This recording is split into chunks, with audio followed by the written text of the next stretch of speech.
Halo nakama semuanya, semoga kita semua diberi kesehatan ya, karena sehat itu mahal. Apalagi sekarang kita sedang berada di musim wabah virus corona yang mengharuskan kita untuk menjaga kesehatan dan kebersihan.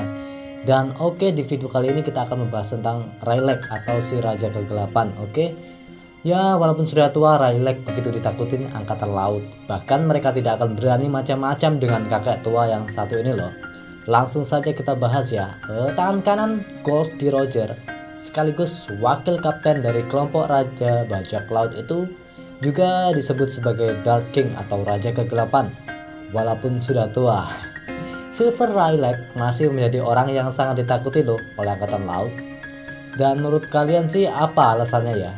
Dan kita bahas di bawah ini ya. Untuk julukan Meow atau Raja Kegelapan diberikan pada Rylak karena ia merupakan orang yang paling dekat dengan Roger. Sedangkan Roger adalah musuh terbesar dari angkatan laut dan pemerintah dunia. Itu sebabnya ia bukanlah orang yang bisa diremehkan oleh para angkatan laut loh. Ketika angkatan laut mengejar kelompok topi jerami di Sabaody, masih ingat kan? Rylak membuat sebuah garis pembatas dan ia memperingatkan para angkatan laut untuk tidak melewatinya. Dan mendengar itu, tak ada satupun dari mereka yang berani untuk melewati garis itu, seolah-olah sangat ketakutan. Lalu saat Luffy datang kembali ke Marineford untuk memberikan penghormatan terakhir pada Ace, angkatan laut tidak berani loh menyerang Luffy karena ada Rylak juga yang bersamanya. Rylak juga cukup santai saat menghadapi Kizaru di Pulau Sabaody di umurnya yang sudah tak muda lagi. Sebelum time skip, umur Rylak adalah 76, lalu setelah time skip umurnya 78. Walaupun sudah terlihat seperti kakek-kakek, kemampuannya masih mampu menandingi lawan kuat seperti Kizaru. Bayangkan seperti apa kekuatan yang dimilikinya ketika masih muda. Tentu saja Rylak juga merupakan salah satu orang yang tahu lokasi One Piece. Saat Usopp bertanya tentang One Piece kepada Rylak, Luffy marah loh dan mengancam akan membubarkan kelompok topi jerami. Ya, ini karena jika Luffy sudah mengetahui kebocoran tentang One Piece, perjalanan mereka selama ini akan menjadi sia-sia dan petualangan Luffy tak akan menjadi seru lagi. Rylak yang menghormati Luffy tak jadi memberikan spoiler tentang lokasi One Piece.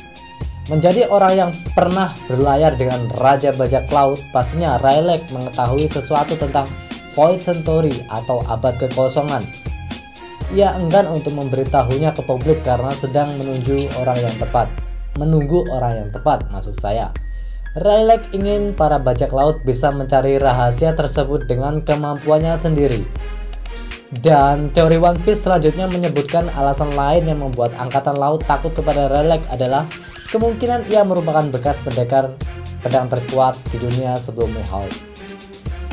Di masa sekarang Mihawk adalah pendekar pedang yang terkuat, namun pada era Goldie Roger tak pernah disebutkan siapa orang yang menjadi pendekar terkuat. Ada kemungkinan sih kalau Rylak lah orangnya.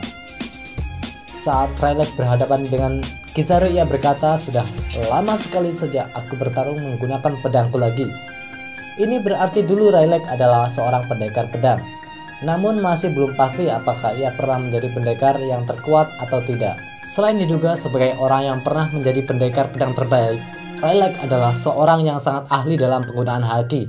Sepertinya ia adalah salah satu dari beberapa pengguna haki tingkat dewa di One Piece. Ia juga orang yang mengajarkan Luffy pengetahuan dan cara menggunakan haki sehingga menjadi sekuat seperti sekarang ini. Dan itu adalah beberapa tentang Silver Rylak yang merupakan orang yang sangat ditakuti oleh angkatan laut di One Piece.